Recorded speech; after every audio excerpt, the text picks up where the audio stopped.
Hello बच्चों, so let's understand the question first. The question says a fluid is flowing through a horizontal pipe of varying cross section with speed v meter per second.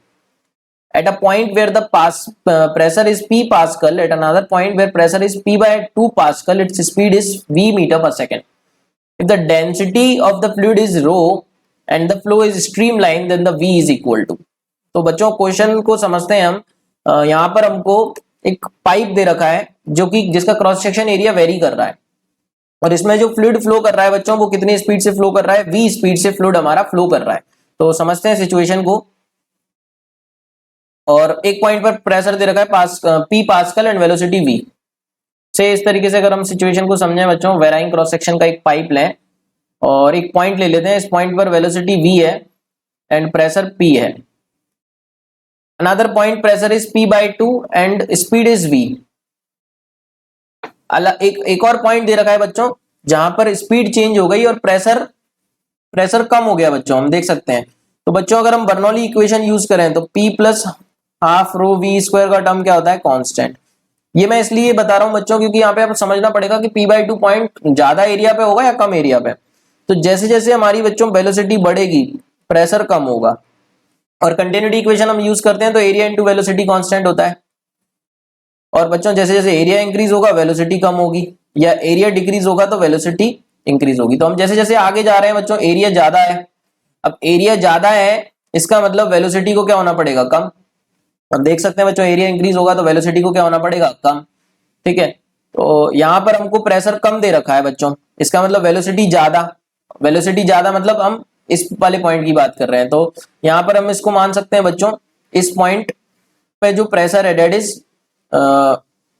ये p by 2 लेना पड़ेगा बच्चों और यहाँ पे speed capital v और यहाँ पे प्रेशर p लेना पड़ेगा क्योंकि इस पॉइंट पर अगर हम बात करें तो एरिया ज्यादा है तो वेलोसिटी कम होगी और वेलोसिटी कम होगी तो प्रेशर को बढ़ना पड़ेगा बच्चों। ठीक है, तो इस पॉइंट की अगर हम बात करें तो इस पॉइंट पे प्रेशर p ले लेते हैं और वेलोसिटी को स्मॉल v ले लेते हैं बच्चों, इस तरीके से। ठीक है, और हम मान चुके हैं ऐसा कि v is less than capital V and p तो हम देख ही रहे हैं p is greater than p by 2।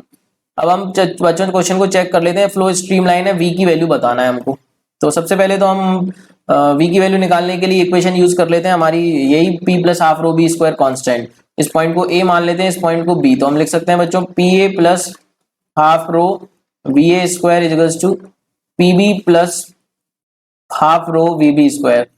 तो कितना हो जाएगा, ए पॉइंट पे प्रेशर है बच्चों p by 2 plus half row, velocity हमने मानी कैपिटल V का स्क्वायर, बी पॉइंट पे प्रेशर माना p प्लस हाफ रो, वेलोसिटी मानी स्मॉल v का स्क्वायर। तो बच्चों कितना हो जाएगा, इसको अगर हम कैपिटल V निकालना है बच्चों तो नेक्स्ट स्लाइड पर इसको सॉल्व करते हैं।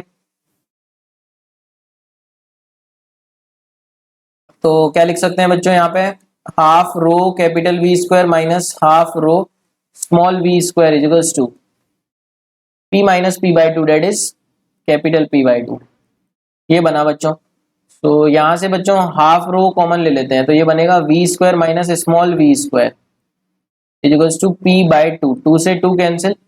तो बना बच्चों v square minus small v square का टर्म p by रो के इक्वल। सो v स्क्वायर बना v square small v square plus p by rho के इक्वल। तो बच्चों v आ गया हमारा under root v square small v square plus p by rho. Now let's check the options. Small v square plus p by rho बच्चों किसमें दे रखा है, फर्स्ट ऑप्शन में ही देखने को मिल रहा है। तो first option is absolutely right answer बच्चों। I hope you got the answer. Thank you so much and all the very best.